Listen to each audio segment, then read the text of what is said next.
Duke 160 launch பண்ணுறாங்க அப்படின்னு சொல்கிறப்போ என்னோட மைண்ட் செட் எப்படி இருந்துச்சுன்னு பார்த்தீங்கன்னா, ஏன் எதுக்கு அவன் ஒரு வெறியான டேஞ்சர் பாய். ஸோ நம்ம 390 கையில் இருக்கா, வெறித்தனமா வண்டி பவர் ப்ளே பண்றது முழுக்க முழுக்க பஜாஜ் தான் ப்ளே பண்றாங்கன்னு சொல்லிட்டு பச்சையா தெரியுது. நிகரா காம்படிஷன் MT-15 தான் அவங்களே அனௌன்ஸ் பண்ணிட்டாங்க. சரி, MT-15 கம்பேர் பண்றப்போ டியூக் 160ல அந்த பவர் ஃபிகர்ஸ் அதிகங்க. 200ல யூஸ் பண்ணிருக்க அலாய்வில் இங்க யூஸ் பண்ணல.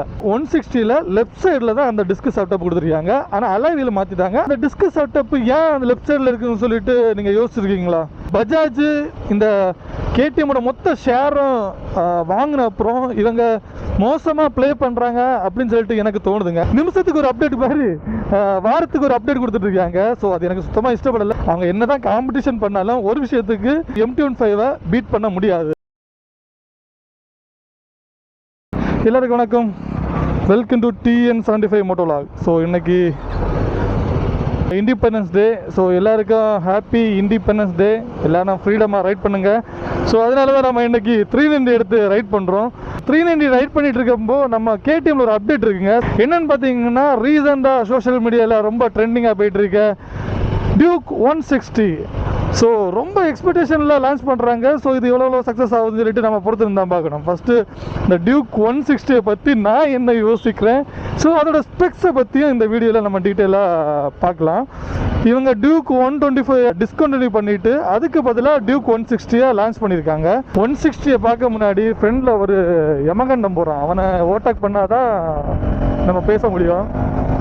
இது ஏன்னு பார்த்தீங்கன்னா, அவன் ஒரு வெறியான டேஞ்சர் பாய். ஸோ நம்ம 390 கையில் இருக்கா, வெறித்தனமா வண்டி பவர் ஏறுது. ஒரு 46 PS பவர் உண்டு.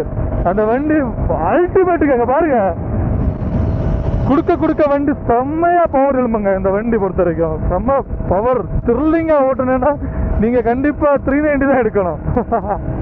வேற பாருங்க. ஸோ நம்ம பேக் டு கண்டென்ட். நம்ம டாப்பிக்கை விட்டுட்டு அதர் டாப்பிக்கு போகிற மாதிரி இருக்கு. டியூக் 160 லான்ச் பண்ணுறாங்க அப்படின்னு சொல்கிறப்போ என்னோட மைண்ட் செட் எப்படி இருந்துச்சுன்னு பார்த்தீங்கன்னா, ஏன் எதுக்கு அந்த மாதிரி தான் கைஸ் எனக்கு தோணுச்சு. ஸோ உங்களுக்கு அப்படி தோணுச்சுன்னா கண்டிப்பாக கமெண்ட் பண்ணுங்கள். முழுக்க இதோட காம்படிஷன் பார்த்தீங்கன்னா MT-15 தான் டார்கெட் பண்ணுறாங்க. இது ப்ளே பண்ணுறது முழுக்க பஜாஜ் தான் ப்ளே பண்ணுறாங்கன்னு சொல்லிட்டு பச்சையாக தெரியுது.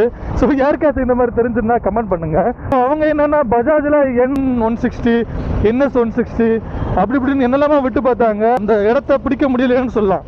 KTM மொத்த ஷேரை இவங்க வாங்கிட்டாங்க. ஸோ அதனால KTM வச்சு அந்த 150cc மார்க்கெட்டை இவங்க பிடிக்கலாம்னு சொல்லிட்டு இவங்க யோசிக்கிறாங்கன்னு நான் நினைக்கிறேன். டியூக் 160 ஸ்பெக்ஸை கொஞ்சம் பார்க்கலாம் கைஸ்.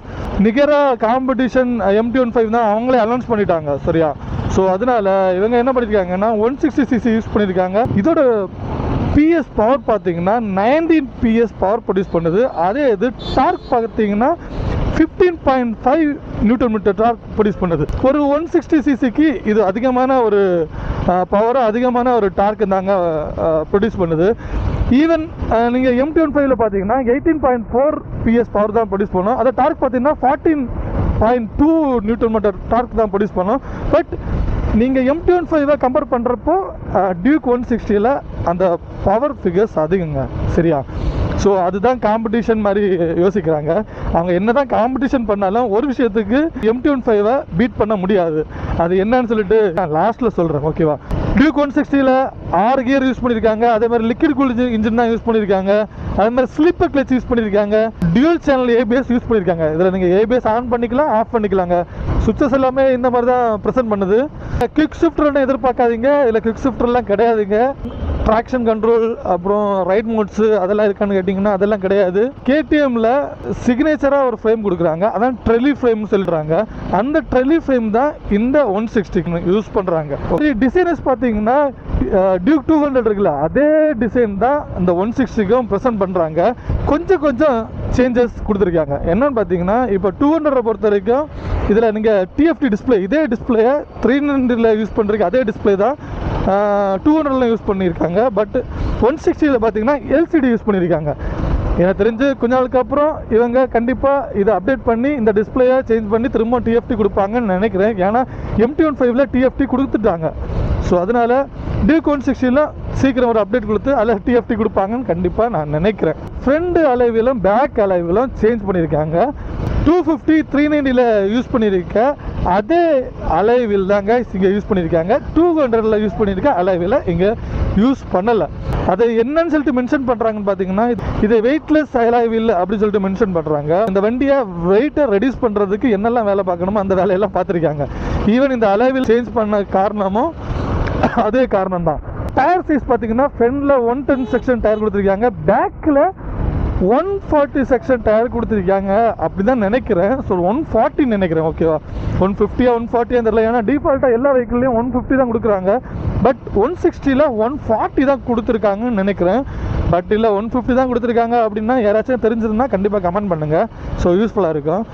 ஃப்ரண்டில் பார்த்தீங்கன்னா 320mm டிஸ்பிளே கொடுத்துருக்காங்க. அதே இது நீங்கள் பேக்கில் பார்த்தீங்கன்னா 230mm டிஸ்பிளே கொடுத்துருக்காங்க. ரொம்ப லாங்கான டிஸ்பிளேக்கு தான் கொடுத்துருக்காங்க. இன்னொன்று பார்த்தீங்கன்னா 250 390 அலைவில் தான் யூஸ் பண்ணியிருக்காங்க. ஆனால் இப்போ 250 390 டிஸ்க் செட்டப் எல்லாமே ரைட் சைடில் வந்துடும். நார்மல் பைக்ஸோட ரைட் சைடு வந்துடும். அதே நீங்கள் 200 பார்த்தீங்கன்னா அந்த அலையில் லெஃப்ட் சைடில் தான் அந்த டிஸ்க் செட்டப் எல்லாம் வந்துடும். கரெக்டாக அதே மாதிரி தான் 160 லெஃப்ட் சைடில் தான் அந்த டிஸ்க் செட்டப் கொடுத்துருக்காங்க. ஆனால் அலைவில் மாற்றிட்டாங்க. ஆனால் அந்த டிஸ்க் செட்டப்பு லெஃப்ட் சைடில் தான் கொடுத்துருக்காங்க. அந்த டிஸ்க் செட்டப்பு ஏன் அந்த லெஃப்ட் சைடில் இருக்குதுன்னு சொல்லிட்டு நீங்கள் யோசிச்சிருக்கீங்களா?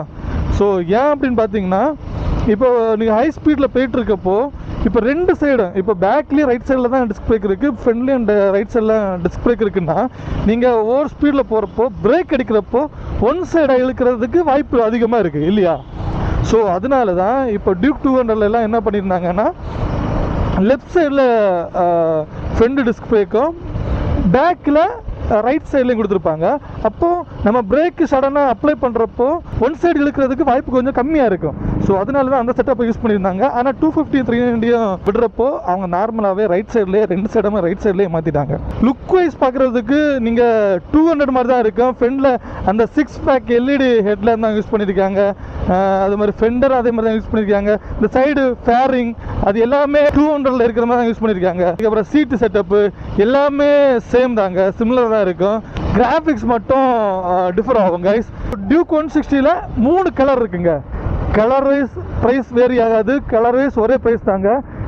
ஸோ இதோட எக்ஸ்ஆர்எம் ப்ரைஸ் பார்த்தீங்கன்னா 1,85,000 சொல்லிட்டு போட்டிருக்காங்க. ஸோ கன்னியாகுமரியில் எனக்கு தெரிஞ்சு ஒரு 2,30,000 ஆன் ரோட் ப்ரைஸில் இந்த வண்டி கண்டிப்பாக சேல் ஆகுன்னு நினைக்கிறேன். பட்டு கன்ஃபார்ம் கிடையாது. இது வரைக்கும் ப்ரைஸ் டீட்டெயில்ஸ் இன்னும் ரிலீஸ் பண்ணலை. ஏன்னா எக்ஸ்ஷோரூம் ப்ரைஸ் தான் ரிலீஸ் பண்ணியிருக்காங்க.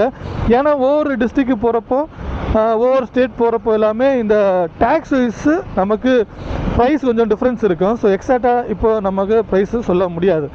கொஞ்சம் வெயிட் பண்ணுங்கள். இந்த மந்த் ஆகஸ்ட் 22 நம்ம ஷோரூமில் வெஹிக்கிள்ஸ் அவைலபிள் இருக்கும். இந்த டியூக் 160யோட வெயிட் பார்த்தீங்கன்னா 147 kg தாங்க இருக்குது. 200ஓட இந்த வெயிட் ரெடியூஸ் பண்ணுறதுக்கு அவங்க நிறைய வேலை பார்த்துருக்காங்க. ஆனால் MT-15 இதோட வெயிட் கம்மிங்க. அது 141 kg தான் வரேன்னு நினைக்கிறேன். எக்ஸாக்டாக தெரில எனக்கு. பட் இதுக்கு 147 kg தான் இருக்குது. ஸோ இதோட சீட் ஹைட் பார்த்தீங்கன்னா நார்மலாக 200 இருக்குல்ல அதே ஹைட் தாங்க. 835mm சீட் ஹைட் கொடுத்துருக்காங்க. அது கிரவுண்ட் கிளியரன்ஸாக அதே 200 இருக்க அதே கிரவுண்ட் கிளியரன்ஸ் தான் கொடுத்துருக்காங்க. இந்த வெஹிக்கிள் யாருக்கெல்லாம் சூட் ஆகுன்னு பார்த்தீங்கன்னா, இப்போ காலேஜ் படிச்சுட்டு இருக்கேன், ஸோ அவங்களுக்கெல்லாம் இந்த வெஹிக்கிள் சூட் ஆகுங்க. ஸோ நிறைய பேர் யோசிக்கலாம் 160 எடுக்கிறதுக்கு நான் 200 எடுப்பேன் அப்படின்னு. எனக்கு அந்த யோசனை தான் இருக்குது. எதுக்கு நான் 160 எடுக்கணும்? எப்படி ஆன் ரோடு வரப்போ 230 கிட்ட வர நினைக்கிறேன். எக்ஸாக்டாக தெரில. ஆனால் 250 சம்திங்கு நான் 200 எடுத்துகிட்டு போனேன். எதுக்கு நான் இப்போ 160 எடுக்கணும் அப்படின்னு சொல்லிட்டு எனக்கு ஒரு திங்கிங் இருக்குது. ஸோ அது நீங்கள் தான் முடிவு பண்ணிக்கணும். யாருக்காச்சும் அந்த 160 பிடிச்சிருந்ததுன்னா கண்டிப்பாக கமெண்ட் பண்ணுங்கள். எத்தனை பேருக்கு பிடிக்குன்னு சொல்லிட்டு பார்ப்போம். ஸோ ஃபைனலாக நான் லாஸ்ட்டில் ஒரு விஷயத்தை பற்றி நான் பேசுகிறேன்னு சொல்லியிருந்தேன். என்னன்னு பார்த்தீங்கன்னா, என்ன தான் இவங்க பவரை கூட்டி இறக்குனாலும் சரி, என்ன தான் இவங்க ஸ்பெக்ஸை வச்சு இறக்குனாலும் சரி, எம்டி கிட்ட இருக்க ஒரு ராஜான்னு ஒரு பட்டத்தை மட்டும் எடுக்கவே முடியாது. என்னன்னு பார்த்தீங்கன்னா, அவங்க கொடுக்குற மைலேஜை இவங்களால கொடுக்க முடியுமான்னு கேட்டிங்கன்னா டவுட்டு தான். ஸோ பஜாஜ் இதில் ப்ளே பண்ணியிருக்கிறதால மைலேஜ் கொடுக்குற மாதிரி ரெடி பண்ணியிருப்பாங்க நான் நினைக்கிறேன். மற்றபடி இப்போ MT-15 எல்லாம் அசால்ட்டாக 45 50 எல்லாம் அசால்ட்டாக கிடைக்குன்னு சொல்கிறாங்க. பட் இந்த வண்டிக்கு அவங்க மைலேஜ் கோட் பண்ணுறது 35 to 40 தான் கோட் பண்ணுறாங்க. எனக்கு தெரிஞ்சு ஒரு 35 to 40 தான் நம்ம எதிர்பார்க்கலாம். ஆனால் அது 200 35 கொடுத்துரும். 160 ஒரு 40க்கு மேலே கொடுத்துச்சுன்னா வண்டி நல்லா சேல் ஆகுன்னு சொல்லிட்டு நான் நினைக்கிறேன். ஏன்னா இப்போ நிறைய பசங்க மைலேஜும் எதிர்பார்க்குறாங்க. டியூக் 160ல் டிஎஃப்டி வராதுங்க, அதுக்கு பதிலாக எல்சிடி கொடுத்துருக்காங்க. எல்சிடியில் கொஞ்சம் டீட்டெயிலாக கொடுத்துருக்காங்க. என்னென்னு பார்த்தீங்கன்னா ப்ளூடூத் கனெக்டிவிட்டி வந்துடும், டேன் பை டேன் நேவிகேஷன் வந்துடும். அதுக்கப்புறம் என்னென்னா ஏபிஎஸ் ஆன் பண்ணலாம் ஆஃப் பண்ணலாம் அந்த ஒரு ஆப்ஷன் வந்துடுங்க. ஸோ ரோடு சூப்பர் மோட்டோன்னு சொல்லிட்டு ஒரு ஆப்ஷன் இருக்கும். சூப்பர் மோட்டோனா ஏபிஎஸ் ஆஃப் பண்ணுறது அர்த்தம், அதே இது ரோடுனா ஏபிஎஸ் ஆன் பண்ணியிருக்குன்னு அர்த்தம். மற்றபடி ரைட் மோட்ஸ் எல்லாம் இங்கே இதில் வராது. தேவையான டீட்டெயில்ஸ் எல்லாமே இந்த 200ல் ஒரு டீட்டெயில் இருக்குல்ல, அந்த டீட்டெயில் எல்லாமே இந்த 160ல வந்துடும் அப்படின்னு சொல்லியிருக்காங்க. இன்னொன்று என்னென்னு பார்த்தீங்கன்னா, பஜாஜ் இந்த கேடிஎம்மோட மொத்த ஷேரும் வாங்கின அப்புறம் இவங்க மோசமாக ப்ளே பண்ணுறாங்க அப்படின்னு சொல்லிட்டு எனக்கு தோணுதுங்க. ஏன் அப்படி சொல்கிறேன்னு பார்த்தீங்கன்னா, கேடிஎம் ஒரு ப்ரீமியம் பிராண்ட் மாதிரி இருந்துங்க, இயர்லி ஒன்ஸ் அப்டேட் கொடுப்பாங்க கரெக்டாக. ஸோ அந்த மாதிரி இருந்தால் தான் அது ஒரு ப்ரீமியம் பிராண்டுன்னு சொல்லிட்டு நம்ம கன்சிடர் பண்ண முடியும். எக்ஸாம்பிள் சொல்லணும்னா, இப்போது ஆப்பிள் எல்லாம் எடுத்துட்டாலே உங்களுக்கு தெரியும், அது இயர்லி ஒன்லி கொடுப்பாங்க, ரொம்ப ஹைப் ஏற்றி கொடுப்பாங்க. ஸோ அதை வாங்கணும்னு சொல்லிட்டு நமக்கு ஆசையாக இருக்குது. பஜாஜ் இந்த கேடிஎம் வாங்கின அப்புறம் நிமிஷத்துக்கு ஒரு அப்டேட் மாதிரி வாரத்துக்கு ஒரு அப்டேட் கொடுத்துட்ருக்காங்க. ஸோ அது எனக்கு சுத்தமாக இஷ்டப்படலை. என்னன்னு பார்த்தீங்கன்னா, ரீசெண்டாக 250ல் எல்சிடி லான்ச் பண்ணாங்க, திடீர்னு டிஎஃப்டி லான்ச் பண்ணாங்க, அட்வென்ச்சர் லான்ச் பண்ணாங்கல்ல, அட்வென்ச்சர் எக்ஸ் லான்ச் பண்ணாங்க, திடீர்னு இப்போ எக்ஸ் ப்ளஸ் சொல்லி லான்ச் பண்ணாங்க. என்னடா இது, எக்ஸ்னா அது ஒரு என்னது பவர் மட்டும் ப்ரொடியூஸ் பண்ணால் அந்த ஃபியூச்சர்ஸ் பெருசாக இருக்காது, அது ஒரு வேரியண்டாக கேடிஎம் வச்சுருந்தாங்க. இப்போ என்னென்னா அந்த எக்ஸ் ப்ளஸ்லேயும் cruise control, speed control, ride modes அதெல்லாம் கொடுத்துருக்காங்க. அது ஏன் எஸ் வேரியண்ட்லேயே இருக்குது, ஆனால் எதுக்கு எக்ஸ் ப்ளஸில் கொடுத்தாங்கன்னு தெரில. வண்டி ரிலீஸ் பண்ணி இப்போ தான் ரிலீஸ் பண்ணாங்க, அதுக்கடையில் எக்ஸ் ப்ளஸ்ன்னு சொல்லிட்டு ஒரு வேரியண்ட் கொடுத்தாங்க. அந்த வேரியண்ட் விட்டு ஒரு 2 வீக்ஸ் 1 மந்த்துக்குள்ளாடி அந்த அட்வென்ச்சர் டைப் இருக்கு தெரியுமா, அதுக்கு இல்லை அந்த மிரர் டைப்பை மாற்றிட்டாங்க. ஸோ எனக்கு சரியாக எனக்கு கடுப்பாயிட்டு. என்னன்னு பார்த்தீங்கன்னா, இந்த மிரர் அவ்வளோ அழகான டிசைனும், பேக்கில் ஒரு வண்டி இருக்குல்ல விசிபிள் ஆகிற ஒரு மிரருங்க. இந்த மிரர் எனக்கு ரொம்ப இஷ்டப்பட்டிருக்கு. ஆனால் அவங்க என்னன்னு பார்த்தீங்கன்னா, இப்போ அட்வென்ச்சர் டைப்பில் எல்லாமே இந்த கிளாசிக் வேரியண்ட்ல கொடுத்துருப்பாங்க தெரியுமா, சர்க்கிள் டைப்பில் மிரர், அந்த மிரரை கொடுத்துருக்காங்க அட்வென்ச்சர் டைப்பில். ஏன் அப்படி கொடுக்குறாங்கன்னு தெரில, பட் சும்மா அப்டேட் கொடுத்துட்டே இருக்காங்க. எனக்கு தெரிஞ்சு 160லேயும் அப்படிதான். இப்போ எல்சிடி கொடுத்துட்டாங்களா, இப்போ பாருங்களேன், ஒரு 2-3 மந்த்ஸில் டிஎஃப்டி கொடுக்க ஆரம்பிச்சிடுவாங்க. 160ல் எனக்கு தெரிஞ்சு எல்சிடியை மாற்றிட்டு டிஎஃப்டி சீக்கிரம் கொடுத்துருவாங்க, வேணும்னா பாருங்களேன்.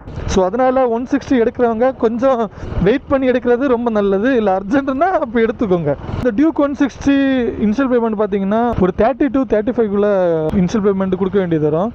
கேடிஎம் ரிலேட்டடாக நிறைய வீடியோஸ் நம்ம சேனலில் போஸ்ட் பண்ணியிருக்கோம். ஸோ எல்லா வெஹிக்கிளோட ரிவ்யூ வீடியோ நம்ம சேனலில் இருக்குது, போய் செக் பண்ணி பாருங்கள். அது மாதிரி இம்பார்ட்டன்டான ஒரு வீடியோ இருக்குது. என்னென்னு பார்த்தீங்கன்னா, எவ்வளோ ரூபா கொடுத்தா இந்த டியூக் சீரீஸை நம்ம வீட்டுக்கு எடுத்துகிட்டு போகலாம் அப்படின்னு சொல்லிட்டு நான் வீடியோ போட்டிருக்கேன். என்னென்னு பார்த்தீங்கன்னா, ஃபினான்ஸ் சைட்லேருந்து ஒரு வீடியோ எடுத்து மேக் பண்ணியிருக்கேன்.